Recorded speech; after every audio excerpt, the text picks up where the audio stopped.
সাবেক আইজিপি বেনজির আহমেদ দুবাইয়ে গ্রেপ্তার। বাংলাদেশের বিদ্যুতে ভারতের হস্তক্ষেপ, বিদ্যুৎ আমদানিতে বাধা। প্রসূতিকে বাঁশের মাচায় নিয়ে ২.৫ ঘন্টার পাহাড়ি পথ পাড়ি, অতঃপর সীমান্তে হত্যা এখন মৃত্যু। দিল্লি বৈঠকের বিবৃতি নিয়ে কেন রহস্য? পঙ্গুত্বকে জয় করলেও মেলেনি চাকরি, হার না মানা মেধাবী নাইমুদ্দিন। অলৌকিকভাবে ৫৮ বছর পর পরিবারের কাছে ফিরলেন আদরের সেই দুলাল। এতক্ষণ শুনছিলেন শিরোনাম, এবারে বিস্তারিত। দুর্নীতি দমন কমিশন দুদকের দায়ের করা একটি মামলার ঘটনায় সংযুক্ত আরব আমিরাতের দুবাইয়ে গ্রেপ্তার করা হয়েছে পুলিশের সাবেক মহাপরিদর্শক আইজিপি বেনজির আহমেদকে। দুবাই পুলিশের সহায়তায় এবং আন্তর্জাতিক পুলিশ সংস্থা ইন্টারপোলের সহযোগিতায় তাকে গ্রেপ্তার করা হয়। রোববার পুলিশ সদর দপ্তরের এক ঊর্ধ্বতন কর্মকর্তা ডেইলি স্টারকে এ তথ্য নিশ্চিত করেছেন। ডেইলি স্টারকে নাম প্রকাশ না করার শর্তে ওই কর্মকর্তা জানান, গেল ১২ জুন পাঠানো একটি চিঠির মাধ্যমে বাংলাদেশ কর্তৃপক্ষকে এই বিষয়ে অবহিত করা হয়েছে। ঢাকার ওপর ছড়ি ঘোরানোর সুযোগ পেলে নয়াদিল্লি যে এক বিন্দুও ছাড় দিতে রাজি নয়, আবারও তা প্রমাণ করল দেশটি। বাংলাদেশের ওপর দিয়ে পণ্য পরিবহনের ট্রানজিট সুবিধা ভোগ করলেও ভারতের ওপর দিয়ে নেপাল থেকে বিদ্যুৎ আমদানিতে প্রতিবন্ধকতা সৃষ্টি করেছে তারা। আগামী ১৫ জুন থেকে নেপাল বাংলাদেশে মাত্র ৪০ মেগাওয়াট বিদ্যুৎ রপ্তানি শুরু করবে। আরও ২০ মেগাওয়াট বিদ্যুৎ রপ্তানির পরিকল্পনা থাকলেও এখন পর্যন্ত অনুমোদন দেয়নি ভারতের সেন্ট্রাল ইলেকট্রিসিটি অথরিটি সিইএ। কোন যুক্তিতে ভারত বাংলাদেশকে অতিরিক্ত ২০ মেগাওয়াট বিদ্যুৎ আমদানি করতে দেবে না, তার বিস্তারিত থাকছে প্রতিবেদনে। বর্তমানে অনুমোদিত ৪০ মেগাওয়াট বিদ্যুৎ নেপালের ত্রিশুলি ও চিলিমে জল বিদ্যুৎ প্রকল্প থেকে উৎপাদিত হচ্ছে। এই প্রকল্পগুলো ভারতেও বিদ্যুৎ রপ্তানির অনুমোদন পেয়েছে। তবে বাংলাদেশের জন্য অতিরিক্ত ২০ মেগাওয়াট বিদ্যুৎ রপ্তানির ক্ষেত্রে একই প্রকল্পগুলোর জন্য ভারতের আলাদা অনুমোদন প্রয়োজন হবে। নেপালের কর্মকর্তারা জানিয়েছেন, ভারত বাংলাদেশ সঞ্চালন লাইনের সক্ষমতা সংকটের কারণে অতিরিক্ত বিদ্যুৎ সরবরাহের অনুমতি আটকে রাখা হয়েছে। পাশাপাশি সংশোধিত বা নতুন ত্রিপক্ষীয় চুক্তি এবং নেপাল ভারত জ্বালানি সচিব পর্যায়ের জয়েন্ট স্টিয়ারিং কমিটি জেএসসির সিদ্ধান্ত সহ আরও কিছু প্রক্রিয়া এখনও সম্পন্ন হয়নি। এর আগে ২০২৫ সালের ২৭ নভেম্বর ঢাকায় অনুষ্ঠিত নেপাল ভারত জেএসসির বৈঠকে বিদ্যমান ৪০ মেগাওয়াট ব্যবস্থার আওতায় বাংলাদেশে আরও ২০ মেগাওয়াট বিদ্যুৎ রপ্তানি বাড়ানোর বিষয়ে নীতিগত সম্মতি হয়েছিল। একই সঙ্গে প্রয়োজনীয় প্রক্রিয়া এগিয়ে নেওয়ার বিষয়েও সমঝোতা হয়। এর ধারাবাহিকতায় নেপাল ইলেকট্রিসিটি অথরিটি ভারতের কাছে অতিরিক্ত ২০ মেগাওয়াট বিদ্যুৎ রপ্তানির ব্যবস্থা করার আনুষ্ঠানিক অনুরোধ জানায়। তবে পরে তার আর অনুমতি মেলেনি। এসব তথ্য জানিয়ে একটি প্রতিবেদন প্রকাশ করেছে দৈনিক আজকের পত্রিকা। Tareq Ahmed, Asia Post.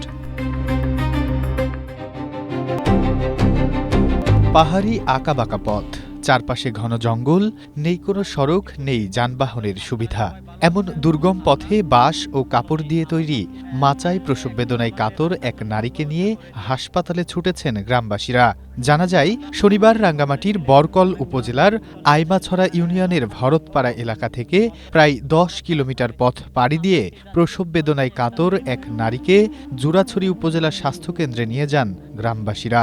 পাহাড়ি পথ দিয়ে হেঁটে হাসপাতালে পৌঁছাতে সময় লাগে প্রায় ২.৫ ঘন্টা। হাসপাতালে নেওয়ার পর ওই নারী সন্তান প্রসব করেন। চিকিৎসকরা জানান, নবজাতক ও মা সুস্থ আছে। স্থানীয়রা জানান, এমন বিড়ম্বনায় তাদের প্রতিনিয়ত পড়তে হয়। কখনো রোগী, কখনো প্রসূতি মা, এমনকি মৃতদেহও অনেক সময় বাঁশের মাচায় বহন করতে হয় তাদের। বাংলাদেশ ভারত সীমান্তে বিএসএফ এর পুশিনকে ঘিরে চলমান উত্তেজনার মধ্যেই দিল্লিতে অনুষ্ঠিত হয়েছে বহুল আলোচিত মহাপরিচালক পর্যায়ের বিজিবি বিএসএফ বৈঠক। তবে এই বৈঠক পরবর্তী যৌথ বিবৃতি নিয়ে তৈরি হয়েছে নানা প্রশ্ন ও রহস্য। বাংলাদেশ ভারতের মধ্যে হওয়া এই বৈঠকের নানা দিক তুলে ধরেছে দৈনিক আমার দেশ। সাম্প্রতিক সময়ে সীমান্তে চরম উত্তেজনা সৃষ্টিকারী পুশিন ইস্যুটি বর্ডার গার্ড বাংলাদেশ বিজিবি এবং ভারতীয় সীমান্তরক্ষী বাহিনী বিএসএফ এর যৌথ বিবৃতিতে কোনোভাবেই তুলে ধরা হয়নি বলে আমার দেশের প্রতিবেদনে উল্লেখ করা হয়েছে। সেখানে অতীতের যে কোনো বিবৃতিতে সীমান্ত হত্যার বিষয়টি থাকলেও এই প্রথমবারের মতো যৌথ বিবৃতিতে সীমান্ত হত্যার পরিবর্তে সীমান্তে মৃত্যু বলে উল্লেখ করা হয়েছে। অথচ যৌথ বিবৃতির পাশাপাশি বিজিবির পক্ষ থেকে পৃথক একটি সংবাদ বিজ্ঞপ্তি প্রকাশ করা হয়েছে, যেখানে পুশিন এবং সীমান্ত হত্যার মতো ইস্যুগুলো বিস্তারিত তুলে ধরা হয়েছে। এই দুই বিবৃতি রীতিমতো রহস্যজনক এবং বড় ধরনের প্রশ্ন তৈরি করেছে বলছেন বিশ্লেষকরা। এদিকে কূটনৈতিক ও নিরাপত্তা বিশ্লেষকদের বরাত দিয়ে আমার দেশের প্রতিবেদনে বলা হয়েছে, দিল্লিতে ঠিক কি ঘটেছে বিজিবি প্রধানকে সংবাদ সম্মেলন করে জাতির সামনে তা পরিষ্কার করতে হবে, কারণ এবারের বৈঠক নিয়ে নানা ধরনের অস্পষ্টতা তৈরি হয়েছে। তবে বিজিবি প্রধান এবারের বৈঠক নিয়ে উত্থাপিত প্রশ্ন এবং অভিযোগ সম্পর্কে বলেছেন, বৈঠক নিয়ে যেসব প্রশ্ন তোলা হচ্ছে তা তথ্যগতভাবে সঠিক নয়। এদিকে দিল্লির একটি নিরাপত্তা ও একাধিক গণমাধ্যম সূত্র জানিয়েছে, এবারের বৈঠকের ফাঁকে বিজিবি প্রধান মেজর জেনারেল মোহাম্মদ আশরাফুজ্জামান সিদ্দিকী ভারতের স্বরাষ্ট্রমন্ত্রী অমিত শাহের সঙ্গে একান্তে বৈঠক করেছেন। বৈঠকের বিষয়টি রীতিমতো গোপন রাখা হয়েছে। বিএসএফ এর প্রকাশিত যৌথ বিবৃতি অথবা বিজিবির প্রকাশিত সংবাদ বিজ্ঞপ্তি দুটির কোথাও এই বৈঠক সম্পর্কে কিছুই বলা হয়নি। অমিত শাহের সঙ্গে বৈঠকের সময় বাংলাদেশের স্বরাষ্ট্রমন্ত্রীর পক্ষ থেকে একটি চিঠি হস্তান্তর করা হয়েছে বলেও ওই সূত্রগুলো জানিয়েছে। Tareq Ahmed, Asia Post. জন্মের মাত্র 4 বছর বয়সে নিউমোনিয়ায় আক্রান্ত হয়ে শারীরিকভাবে পুরোপুরি অক্ষম হয়ে পড়েন মোহাম্মদ নঈমুদ্দিন। কিন্তু শারীরিক এই বড় প্রতিবন্ধকতাও দমাতে পারেনি তার অদম্য ইচ্ছাশক্তিকে। সব বাধা পেরিয়ে ফেনী সরকারি কলেজ থেকে সফলভাবে অনার্স শেষ করেছেন তিনি। তবে উচ্চশিক্ষা শেষ করলেও দীর্ঘ সময় ধরে একটি চাকরির জন্য হন্যে হয়ে ঘুরছেন এই তরুণ। মেধা ও যোগ্যতা থাকার পরও কেবল শারীরিক সীমাবদ্ধতার কারণে বারবার তাকে ফিরে আসতে হচ্ছে খালি হাতে। নাইম সে ফেনী সরকারি কলেজ থেকে বিএসএস পাস করছে এবং সে কম্পিউটারেও পারদর্শী।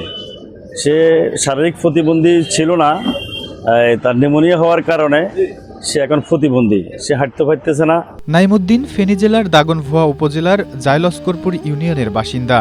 স্থানীয় জায়লস্কর হাই স্কুলের পাশেই তাদের বাড়ি। ছোটবেলা থেকেই প্রতিটি পদক্ষেপে সাধারণ মানুষের চেয়ে অনেক বেশি লড়াই করে বড় হতে হয়েছে তাকে, যেখানে দৈনন্দিন জীবনের সাধারণ কাজগুলোই তার জন্য এক একটি বড় চ্যালেঞ্জ। সেখানে পড়াশোনা চালিয়ে যাওয়া ছিল তার এক মহাসংগ্রাম। শিক্ষাজীবন শেষ করে চাকরির বাজারের তীব্র প্রতিযোগিতায় নিজেকে টিকিয়ে রাখতে এবং বিকল্প ক্যারিয়ার গড়তে নাইম নিজেকে দক্ষ করে তুলেছেন তথ্য প্রযুক্তির অন্যতম মাধ্যম গ্রাফিক্স ডিজাইনার হিসেবে। বর্তমানে তিনি মূলত সোশ্যাল মিডিয়া ডিজাইন নিয়ে ফ্রিল্যান্সিং কাজ করেন। তার এই গ্রাফিক্সের কাজ দেখলে সহজেই বোঝা যায় সৃজনশীলতা, মেধা কিংবা দক্ষতার দিক থেকে তিনি কোনো অংশেই পিছিয়ে নেই। কিন্তু বাস্তবতার নির্মম চিত্র হচ্ছে, কাজের চমৎকার পোর্টফোলিও থাকা সত্ত্বেও এখন পর্যন্ত কোনো স্থায়ী কর্মসংস্থান বা আয়ের সুনির্দিষ্ট সুযোগ তৈরি হয়নি তার। আমার যে স্কিল, সেই স্কিলটা দিয়ে আমি অ্যাপ্লাই করবো, ওরকম কোনো স্কোপ মানে হচ্ছে না। সে কারণে আমি আমার চাকরিটা পেতে একটু খেতে হচ্ছে। এ বিষয়ে জানতে চাইলে ফেনীর দাগনভুয়া উপজেলা নির্বাহী কর্মকর্তা শহীদুল ইসলাম এশিয়া পোস্টকে বলেন, পরীক্ষার মাধ্যমে প্রতিবন্ধী কোটায় চাকরির সুযোগ আছে। এছাড়া প্রতিবন্ধী কার্ড না থাকলে সেটি দেওয়া যাবে বলে জানান তিনি। চাকরির ব্যবস্থা তো আসলে আমাদের হাতে নাই। এখন রাষ্ট্র যদি আলাদা করে তার জন্য মনে করে যে হেল্প করবে, তাহলে সেটা হয়তো হইতে পারে, কিংবা পরীক্ষা দিলে পরীক্ষাগুলোতে যদি উতরায়, সেক্ষেত্রে তো প্রতিবন্ধী যে কোটা আছে সেক্ষেত্রে সেখানে একটু সুবিধা পেতে পারে। নাগরিক সমাজের প্রতিনিধিরা বলছেন, নাইমুদ্দিনের এই জীবন সংগ্রাম কেবল একজন ব্যক্তির টিকে থাকার লড়াই নয়, বরং এটি আমাদের সমাজ ও রাষ্ট্র ব্যবস্থার দিকেও একটি বড় প্রশ্ন ছুড়ে দেয়। আমরা কি আসলেই মানুষের মেধা ও দক্ষতাকে মূল্যায়ন করতে পারছি, নাকি এখনও একজন মানুষের কর্মক্ষমতার চেয়ে তার শারীরিক সীমাবদ্ধতা বা অক্ষমতাকেই বড় করে দেখছি? Nasimuddin, Asia post. বাংলাদেশের মানুষ এত কি নিয়ামত পায় কিনা আল্লাহ জানে, আমি এত বেশি নিয়ামত পাই কিনা। দেলোয়ার হোসেন দুলাল চৌধুরী প্রায় ৫৮ বছর আগে শৈশবে হারিয়ে ফেলেন আপন ঠিকানা। দীর্ঘ ৬ দশক পর অবশেষে ছেলের উদ্যোগে দুলাল চৌধুরী খুঁজে পেয়েছেন তার নিজের জন্মস্থান, ফিরে পেয়েছেন আপনজনদের। এই অলৌকিক ও রোমাঞ্চকর প্রত্যাবর্তনের গল্পটি সিনেমার চিত্রনাট্যকেও হার মানিয়েছে। ছেলে ইমাম হোসাইন আকিব তার বাবার এই হারানো পরিবার খুঁজে পাওয়ার অবিশ্বাস্য যাত্রার আদ্যোপান্ত আবেগঘন কণ্ঠে তুলে ধরেছেন এশিয়া পোস্টের কাছে। আমার জীবনে ইচ্ছা ছিল যে আমার শিকড় কোথায়, আমি মূলত আমার শিকড় খুঁজে বের করছি। আমার 2টা নাম লাগতো, আমার দাদার নাম কি, আমার দাদুর নাম কি। আমি খুব গর্ব করে এখন বলতে পারি আমার দাদার নাম শামসুল হক চৌধুরী, আমার দাদুর নাম সুফিয়া বেগম। ১৯৬৯ সালের ঘটনা। দুলাল চৌধুরীর বয়স ছিল মাত্র ৫ কিংবা ৬ বছর। একদিন বাড়ি থেকে বের হয়ে নিখোঁজ হন তিনি। শিশু দুলাল কিভাবে কার হাত ধরে নিখোঁজ হয়েছিলেন তা আজও এক অজানা রহস্য। হারিয়ে যাওয়ার পর বিভিন্ন হাত ঘুরে চট্টগ্রামের ফটিকছড়ি উপজেলার হারুয়ালছড়ির বাসি মহাজন হাটে একটি পরিবারে পালক সন্তান হিসেবে আশ্রয় পান। কিন্তু পালক পুত্র হওয়ায় সমাজের বহু বঞ্চনার শিকার হতে হয়েছে বৃদ্ধ দুলালকে। তিনি মুখ বুজে বিষয়টি সহ্য করলেও ছেলে ইমাম হোসেন আকিবের বিষয়টি মনে দাগ কাটত। সামাজিক অবহেলা ও তীব্র আত্মসম্মানবোধ থেকে এক গভীর তাড়না অনুভব করেন ইমাম হোসেন। এবারের কুরবানির ঈদকে কেন্দ্র করে ইমাম হোসেন তার বাবাকে বলেন এবার আল্লাহর নামে দাদুর পক্ষ থেকে কুরবানি দেবেন তিনি। তবে দাদুর নাম না জানায় তার বাবাকে জিজ্ঞেস করতেই আস্তে আস্তে বেরোতে থাকে নানা তথ্য, আর সেই তথ্য ধরেই বাবার আসল ঠিকানা বের করেন আকিব। জানা যায় তিনি চাঁদপুর মতলব উত্তরের কালীপুর চৌধুরী বাড়ির হারিয়ে যাওয়া দুলাল। আমার ছেলে জিজ্ঞেস করতো যে আপু আমার দাদার নাম জানো? আমি বলছি বাবা রে মনে তো পড়ে না, কোন জায়গার নাম? আমি বলছি পরে কালীপুর বাজার, বেলতুলি বাজার। আমি গেছি, আমি জানি। আমার বাড়ি আছে না, আমার বাড়ির বিশাল বাড়ি, বড় একটা গেট ছিল, গেট। এইটা বলছি আমার ছেলেকে, আর মেমোরি তো থাকে। দীর্ঘ ৬০ বছর পর পরিবারের সন্ধান পাওয়ায় আবেগে আপ্লুত হয়ে যান সবাই। চৌধুরী পরিবার অত্যন্ত আনন্দের সাথে তাদের হারানো সন্তানকে আপন করে নেয়। আমি তো কল্পনা করতে পারি না যে আমার ভাইকে আমি ফিরে পাবো এই শেষ কাটালে। আল্লাহ পাক আমার ভাইরে মিলিয়ে দিয়েছে, এই জন্য আল্লাহর কাছে লাখ লাখ শুকরিয়া। আমার ভাইকে আমি বুকে পাইছি, আনন্দ ব্যক্ত করতে পারবো না। বর্তমানে দেলোয়ার হোসেনের পরিবারে রয়েছে স্ত্রী, ৪ কন্যা এবং ১ ছেলে। দীর্ঘ ৬ দশক পর পরিবারকে ফিরে পাওয়ার এই পুনর্মিলনকে অলৌকিক ঘটনা বলে মনে করছেন স্থানীয়রা। দীর্ঘ ৬০ বছরের অপেক্ষার অবসান ঘটিয়ে অবশেষে দেলোয়ার হোসেন দুলাল চৌধুরী এখন অবস্থান করছে তার আপন নীড়ে। Nasimuddin, Asia post.